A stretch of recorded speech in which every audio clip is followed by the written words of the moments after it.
Hai, Assalamualaikum warahmatullahi wabarakatuh. Bertemu kembali dengan kami, tim dosen tata tulis kira ilmiah.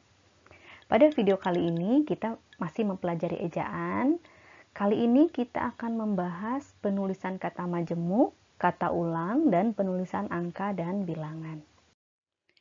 Pada video sebelumnya, kita sudah membahas beberapa aturan penulisan kata, diantaranya penulisan imbuhan dan kata depan di dan ke, penulisan imbuhan dan partikel per dan pun, serta penulisan unsur terikat. Pada video kali ini, kita akan membahas penulisan kata majemuk, kata ulang, serta angka dan lambang bilangan. Yang pertama, kita akan membahas kata majemuk dari segi definisi dan ciri-ciri kata majemuk. Secara definisi, kata majemuk adalah gabungan dua kata atau lebih yang menimbulkan makna baru. Sedangkan ciri kata majemuk, yang pertama dia tidak dapat disisipi. Misalnya dari contoh kata rumah sakit, dia tidak bisa disisipi rumah dari sakit. Nah, ini tidak berterima. Jadi tidak boleh ada sisipan antara kata dalam kata majemuk. Kemudian yang kedua, kata majemuk tidak dapat ditukar posisi. Misalnya dari rumah sakit jadi sakit rumah. Nah, ini juga tidak bisa ya. Jadi kata majemuk tidak bisa disisipi dan tidak bisa ditukarkan posisinya. Ya, bagaimana penulisan kata majemuk? Kata majemuk ditulis berdiri sendiri atau terpisah setiap katanya. Misalnya pada kata duta besar, kata duta dengan besar ditulis dengan spasi, ada spasinya. Jadi tidak disatukan tapi dipisahkan. Begitu juga kata daya guna, bebas tugas, dan tanggung jawab.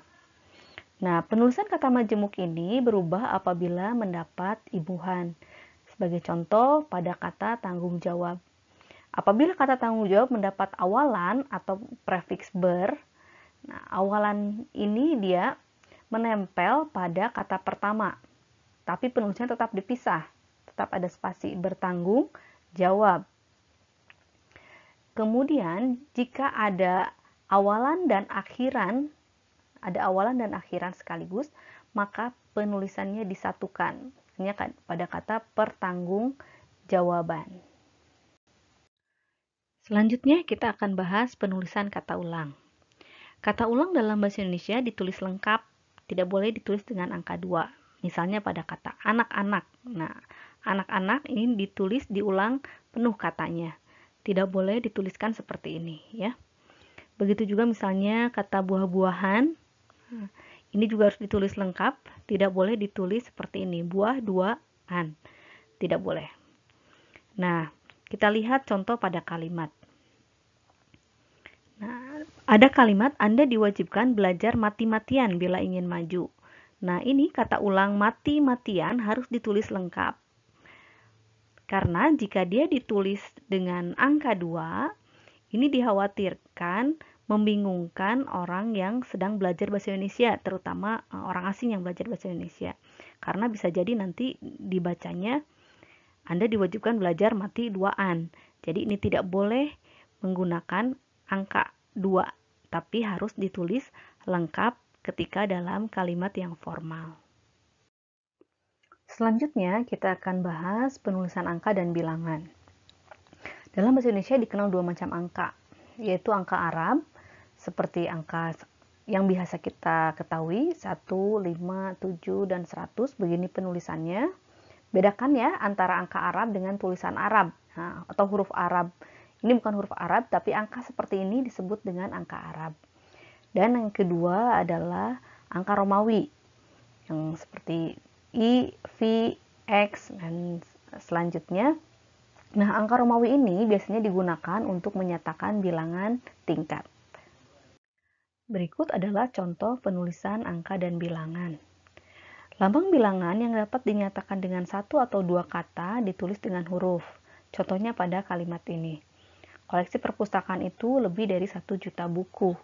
1 juta terdiri atas dua kata, sehingga penulisannya dengan huruf seperti ini. Walaupun jika dengan angka, dia lebih dari 2 angka, tapi karena terdiri atas 2 kata, maka dia bisa dituliskan dengan huruf seperti ini. Kemudian lambang bilangan yang terdapat pada awal kalimat harus ditulis dengan huruf, karena sebuah kalimat harus didahului dengan huruf kapital. Misalnya pada kalimat ini, 50 siswa teladan. 50 dia angka yang ada di awal kalimat sehingga harus tuliskan dengan huruf. Nah, selanjutnya angka digunakan untuk menyatakan ukuran panjang, berat, luas, isi, dan waktu. Misalnya 5 kg. Nah, ini dia dituliskan dengan angka. Angka juga digunakan untuk menuliskan nilai mata uang. Rp5.000. Perhatikan untuk penulisan kata RP, dia tidak ada titik dan tidak ada spasi, tapi langsung rapat dengan angkanya. Berikutnya adalah penulisan bilangan tingkat. Penulisan bilangan tingkat dapat menggunakan angka Romawi seperti ini. Abad ke-20.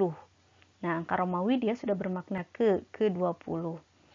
Atau jika ingin menuliskan dengan angka Arab, maka dapat dituliskan seperti ini. Abad ke-20. Ada tanda hubung antara ke dan angka yang dituliskannya.